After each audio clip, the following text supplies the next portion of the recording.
कल यानी 25 मई को मथुरा में पीएम मोदी की रैली होगी और रैली के जरिए सरकार के 1 साल की उपलब्धियों को मोदी जनता तक पहुंचाएंगे। पीएम की रैली को लेकर मथुरा में सभी तैयारियां तकरीबन पूरी हो चुकी हैं। प्रशासन के आला अधिकारी मथुरा में डेरा डाले हुए हैं। उधर बीजेपी के नेता और कार्यकर्ता पीएम की रैली को कामयाब बनाने के लिए जी जान से जुटे हुए हैं। पीएम मोदी के लिए दीनदयाल धाम में 5 हेलीपैड बनाए गए हैं। इन हेलीपैड पर हेलीकॉप्टर की लैंडिंग का ट्रायल किया जा चुका है। वहीं रैली को लेकर मिल रही धमकियों के बीच सुरक्षा और चाक चौबंद कर दी गई है। रैली के हर एंट्रेंस पॉइंट पर मेटल डिटेक्टर लगाए गए हैं। वहीं हर आने जाने वाले की कड़ी तलाशी के भी इंतजाम किए गए हैं।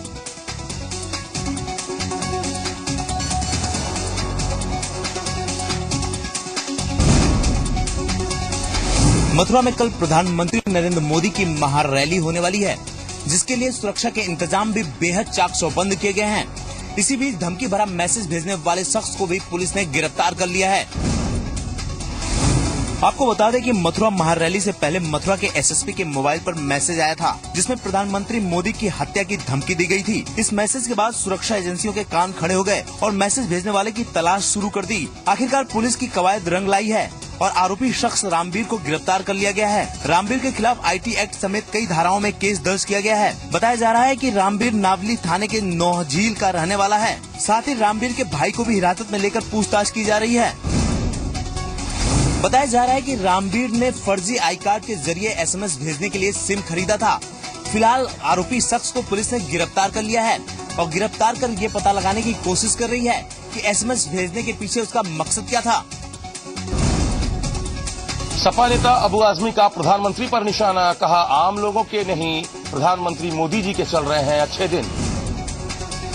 केंद्र सरकार पर सपा नेता ने हमला बोलते हुए कहा कि आम लोगों को अच्छे दिन के भुलावे में रखा गया। आज आम आदमी खुद को छला हुआ महसूस कर रहा है। प्रधानमंत्री के लगातार हो रहे विदेशी दौरे पर भी अबू आजमी ने सवाल खड़े किए। दिल्ली में मचे सियासी घमासान को आजमी ने बीजेपी की करतूत बताई। अबू आजमी ने नौकरियों में आरक्षण के मुद्दे पर कहा कि आरक्षण आर्थिक आधार पर होना चाहिए। अच्छे दिन बोल करके अपने अच्छे दिन उनके आ गए। पहले मुझे नहीं लगता था कि सदरी उदरी पहनते थे, कहीं जैकेट पहन के कहीं भी जरा जबरदस्त तरीके से अपना शोबाजी करते थे जब तक गुजरात में थे। लेकिन जब से दिल्ली की सरकार में आए हैं, रोज एक से एक नई जैकेट नजर आ रही है। जनता परिवार के विलय पर बोलते हुए अबू आजमी ने कहा कि माननीय मुलायम सिंह यादव को चाहिए कि वो अगुवा बनकर जनता परिवार को एकजुट रखने की कोशिश करे। कांग्रेस अब पुस्तिकाओं और प्रदर्शनियों के जरिए बीजेपी को घेरने की पुरजोर कोशिश कर रही है। इसी के तहत आज पूर्व कोयला मंत्री श्री प्रकाश जायसवाल ने एक पुस्तिका का विमोचन किया। इस दौरान एक प्रदर्शनी का भी शुभारंभ किया गया, जिसमें अलग अलग होर्डिंग्स और कार्टून के जरिए मोदी सरकार की नाकामियों को गिनाया गया है।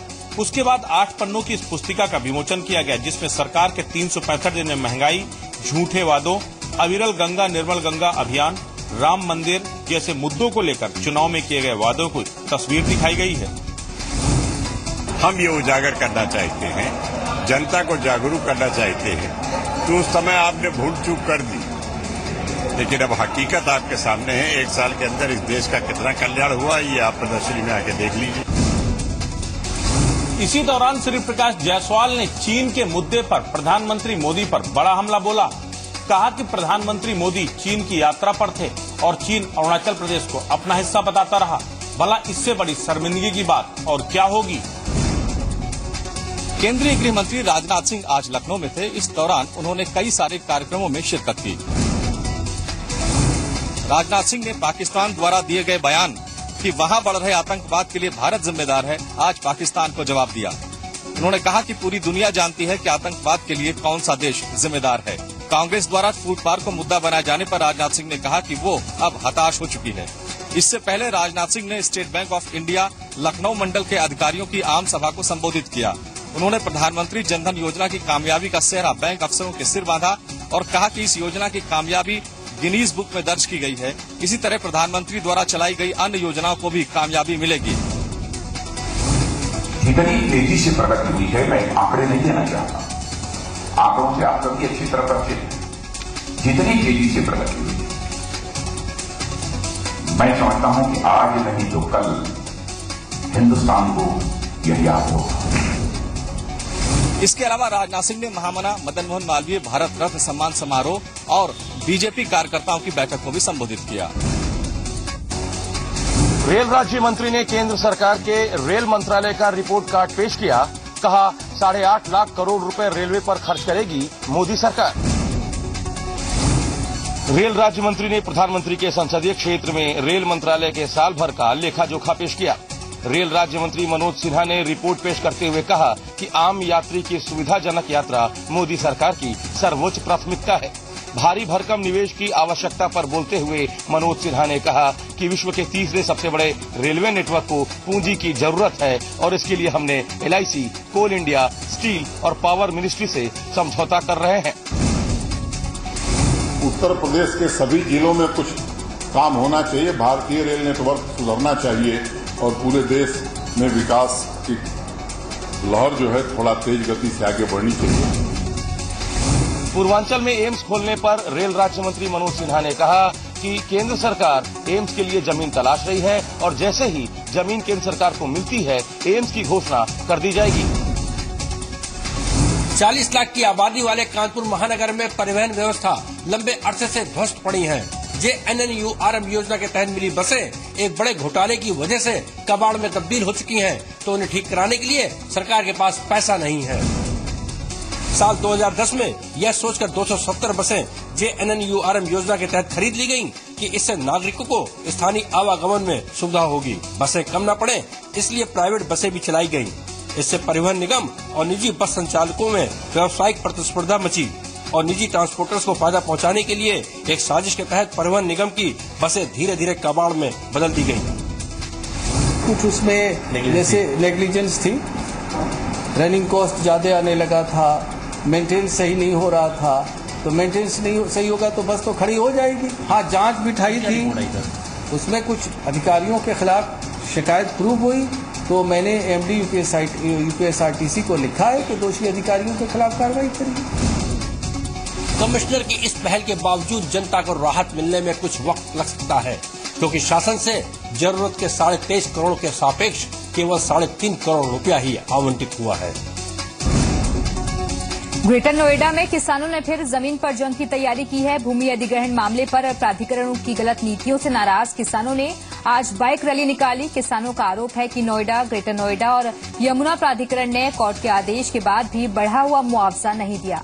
प्राधिकरण के अधिकारियों की लापरवाही की वजह से उन्हें विकसित भूखंड नहीं मिला और किसानों का कहना है कि बाइक से गांव-गांव घूमकर किसानों को एकजुट करेंगे और 1 जून को सेक्टर 14A से राष्ट्रपति भवन तक पैदल मार्च निकालकर प्रदर्शन करेंगे। इसके साथ ही किसानों ने पुनर्विचार याचिका भी कोर्ट में डालने का ऐलान किया है।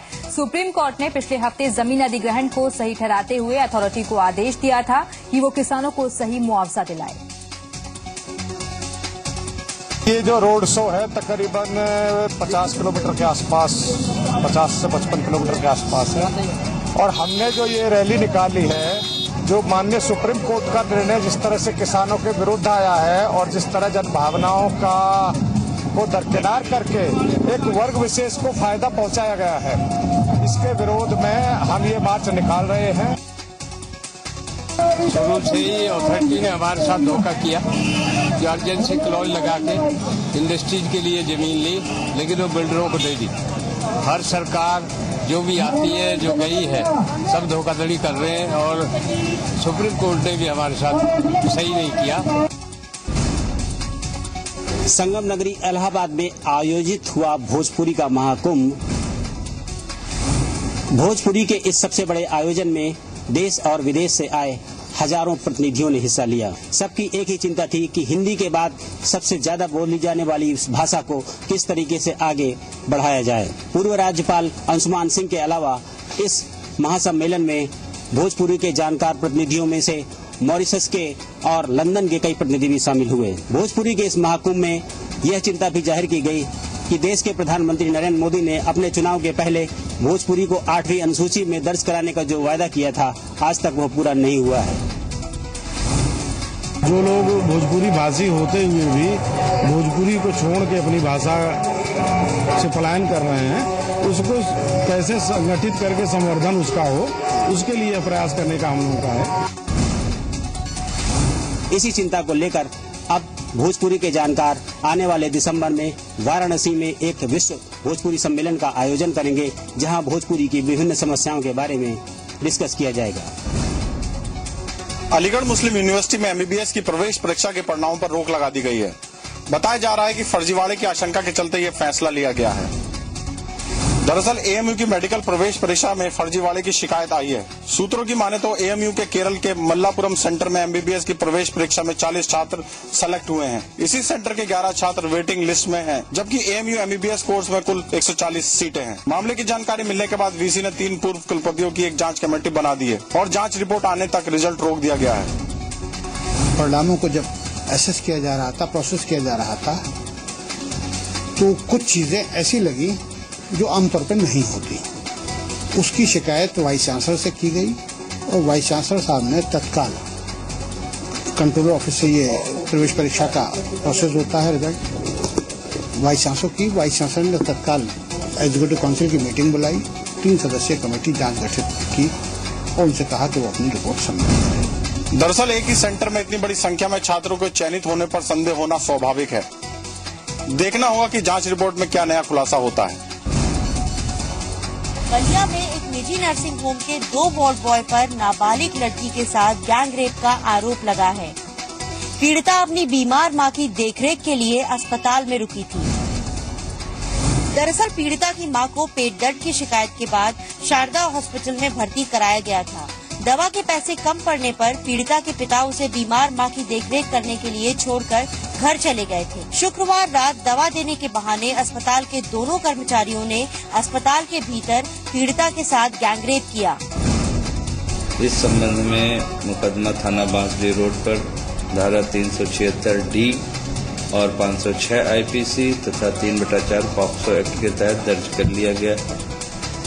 अभियुक्त दोनों गिरफ्तार कर लिए गए हैं और विवेचना इसमें चल रही है। लड़की का मेडिकल कराया गया। पुलिस मामले की जांच में जुटी है, तो वहीं पीड़िता के परिजनों का आरोप है कि पुलिस अस्पताल के डॉक्टर का नाम हटाने के लिए दबाव बना रही है। गोंडा में 2 बाहुबली नेताओं के बीच का झगड़ा एक बार फिर से सामने आया है।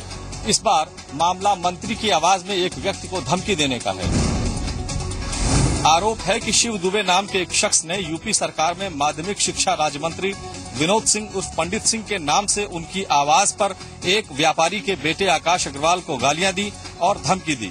इस मामले में पंडित सिंह के प्रतिनिधि की ओर से पुलिस में मंत्री के नाम का गलत प्रयोग करने की तहरीर दी गई, जिसके बाद तेजी दिखाते हुए पुलिस ने आरोपी शिव दुबे को गिरफ्तार कर लिया।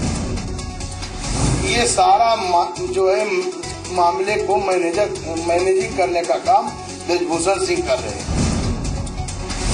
जिस मोबाइल नंबर से ये बातचीत की गई थी, उसके धारक को पुलिस ने गिरफ्तार किया और ये मोबाइल जिससे उस व्यक्ति को गाली गलौज की गई थी, वो मोबाइल भी बरामद कर लिया गया। बीजेपी सांसद ब्रजभूषण सिंह ने इन आरोपों को खारिज किया है और ये कहा है कि अगर उनके पास कोई मदद के लिए आएगा तो वे जरूर सहायता करेंगे। यूपी के बाराबंकी में एक दिल दहलाने वाली घटना सामने आई है। यहां एक नाबालिग को गैंगरेप के बाद नीलाम कर दिया गया। मामला रामनगर थाना क्षेत्र के सरजूपुर गांव का है। यहां रहने वाली एक 15 साल की नाबालिग लड़की को रास्ते से अगवा कर लिया गया और उसे ढाबे पर बंधक बनाकर रखा गया था। अगवा करने वालों ने कई दिन तक लड़की के साथ गैंगरेप किया, फिर उसे सरेआम बेच दिया। आरोपियों के चुंगल में फंसी लड़की किसी तरह वहां से भागकर पुलिस के पास पहुंची और मामले की शिकायत दर्ज कराई, जिसके बाद पुलिस मामले की जांच की बात कह रही है। लड़की ने 3 लोगों को नामजद किया था, जिसमें पिता और पुत्र को एक साथ नामजद किया है। मामले की तहकीकात गहराई से की जा रही है। शीघ्र अभियुक्तों की गिरफ्तारी की जाएगी साक्ष्य के आलोक में। कि मामले में सियासी रंग भी चढ़ता नजर आ रहा है, क्योंकि यूपी के एक मंत्री पर आरोपियों को बचाने के आरोप लग रहे हैं। मऊ में एक सरफरे ने अपने 6 साल के मासूम बेटे पर कुल्हाड़ी से वार कर दिया, जिसके चलते मासूम की मौत हो गई। इसके बाद आरोपी ने जमकर ड्रामा किया। मामला शहर कोतवाली का है, जहां के रहने वाले वीरेंद्र नाम के शख्स ने 6 साल के बेटे पर कुल्हाड़ी से कई वार किए। इस बीच बचाने की कोशिश करने आए युवक पर भी हमला कर दिया। वारदात के बाद वीरेंद्र रेलवे पुल पर चढ़ गया और नदी में कूदने की कोशिश करने लगा। वीरेंद्र को बचाने के लिए जब लोग पहुंचे तो उसने नदी में छलांग लगा दी। हालांकि नीचे मौजूद लोगों ने उसे बचा लिया। वीरेंद्र के मुताबिक वो किसी विवाद की वजह से परेशान था।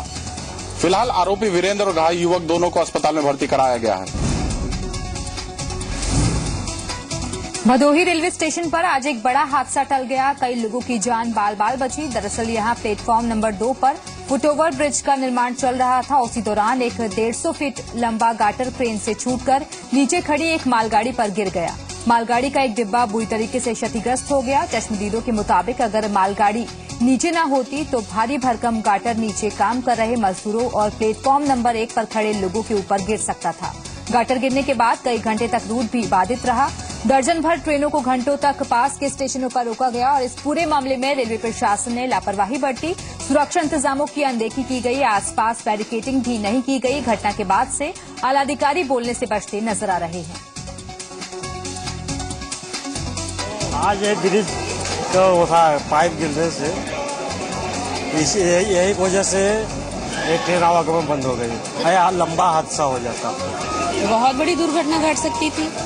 सवारी गाड़ी उसमें कई लोगों की जान चली जाती। बहुत लोगों के अपंग अपाहिज हो जाते।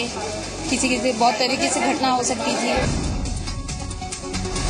देश के ज्यादातर शहर प्रचंड गर्मी और लू के थपेड़ों से जूझ रहे हैं। हालात ये है कि कई शहर 44 से 46 डिग्री के तापमान का टॉर्चर झेल रहे हैं। दिल्ली में कई जगहों पर तापमान 45 डिग्री तक पहुंच गया है। कल दिल्ली का अधिकतम तापमान 44.5 डिग्री तक था। दिल्ली के पालम में पारा 46 डिग्री पार कर गया। आज भी पारा 45 तक पहुंचने की आशंका जताई जा रही है। मौसम विभाग के मुताबिक 45 डिग्री के टॉर्चर से कम मई के महीने में राहत मिलने की उम्मीद कम ही है। दिल्ली एनसीआर में पूरे हफ्ते तापमान 40 से ऊपर ही बना रहेगा। यूपी, राजस्थान, मध्य प्रदेश, गुजरात, महाराष्ट्र, पश्चिम बंगाल, उड़ीसा भी गर्मी से उबल रहे हैं। पूरे देश में आखिरी 3 दिन में गर्मी से मरने वालों की तादाद 335 के पार पहुंच चुकी है। मौसम विभाग का कहना है कि आने वाले कुछ दिनों तक भी ऐसे ही मौसम बना रहेगा और फिलहाल इस गर्मी से राहत मिलती नहीं दिख रही है।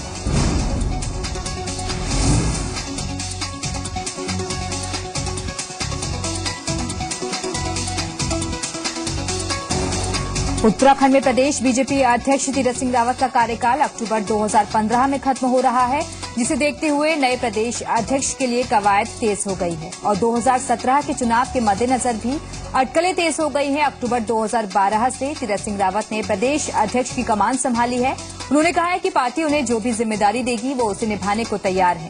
उधर राजनीतिक विशेषज्ञ का कहना है कि 2017 के चुनाव के मद्देनजर नए प्रदेश अध्यक्ष की जिम्मेदारी पार्टी जल्द ही तय कर सकती है।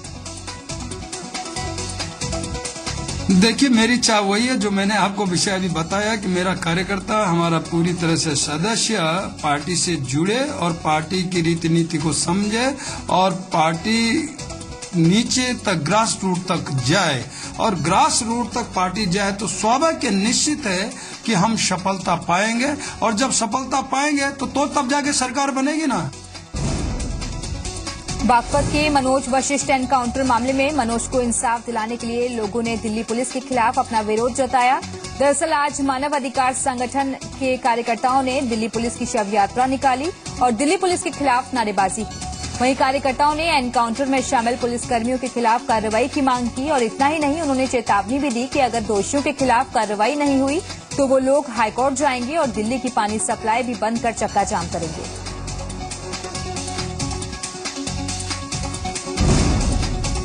लखनऊ में घरेलू विवाद से परेशान होकर एक लड़की पानी की टंकी पर चढ़ गई। मामला आशियाना के सेक्टर आई का है। उसे ऐसा करते देख आसपास भीड़ लग गई। मौके पर पहुंची पुलिस ने सुष्मिता से नीचे उतरने की अपील भी की, लेकिन वो नहीं मानी और बाद में सुष्मिता की सहेली की सहायता से उसे नीचे उतारा गया। बीकॉम की छात्रा सुष्मिता वर्मा का कहना था कि वो भ्रष्टाचार और सरकार की नीतियों से नाराज है।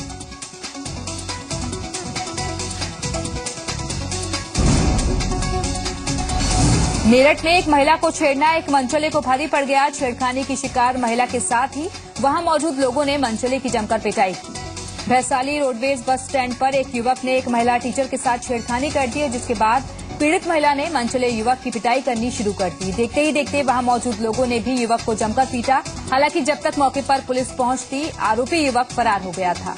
आपको बता दें कि पीड़िता गाजियाबाद में टीचर है और ड्यूटी के बाद घर जा रही थी, तभी उसके साथ छेड़खानी की एक घटना हुई।